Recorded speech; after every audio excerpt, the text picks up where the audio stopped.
Алматы әкімі Бақытжан Сағынтаев Twitter парақшасында Алматы жайлы пост жариялап, неден қателесті? Премьер-министр Асқар Маминнің Сенат отырысында айтқан деректері қаншалықты рас? Ендеше, осы аптада жарияланған материалдарға бірге шолу жасайық.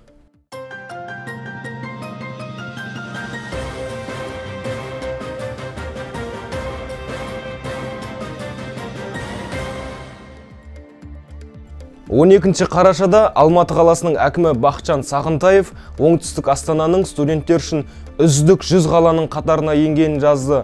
Бұған қоса медиа әкім сөзіне сілтеп, Алматы студенттер үшін үздік 100 қаланың қатарына енді деген тақырыппен жаңалық жариялады.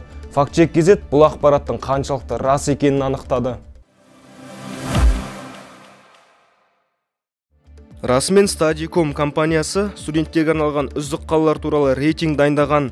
100 қаланың арасында Алматының 76-шы орында екені жазылған. Алайда бұл рейтингді дайындаған кезде Стади компаниясы әлемдегі әрбір қаланың нақты тізімі емес екенін және өзіңіздің тек зерттеуіңіз үшін нұсқаулық ретінде пайдалану керектігін ескерткен. Енді Стади методикасын зерттеп көрсек, көп сұрақ туындайды. Себебі адам өміріне аз әсер ететін сала бойынша деректер келтірілген. Сонымен қатар, әдіснамада қисынсыз жайттар да бар, сондықтан да манипуляция.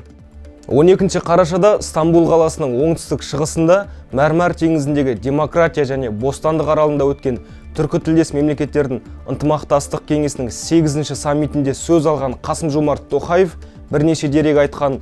Президенттің баспасөз хатшысы Берік Уәли Тоқаев сөзінің толық нұсқасын әлеуметтік желіде жариялады.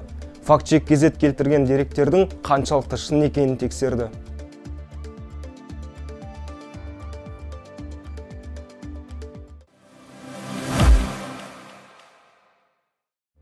Статистаның 2016, 2017, 2020, 2021 жылдар аралығындағы дерегіне сай, бидай өндіру бойынша Қазақстан алғашқы ондыққа кірмейді. Алғашқы үштікте Еуроодақ, Қытай, Үндістан тұр, ал Қазақстан 13-ші орында. Ұлттық статистика бюросының дерегіне сәйкес, кейінгі 5 жылдағы бидай экспорты да 7 миллион тоннаға жетпеген. Қарашаның 18-інде өткен Сенат отырысында премьер-министр Асқар Мамин экономикалық өсімге қатысты бірнеше дерек келтірген. Фактчек газет премьер-министр сөзін тексеріп, қаншалықты рас сөйлегенін анықтады.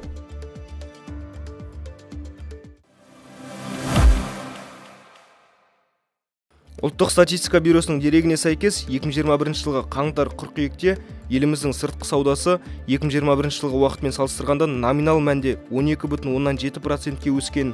Оның ішінде экспорт номинал мәнде 20,6%-ке артты. Құрметті оқырман, назарларыңызға рахмет.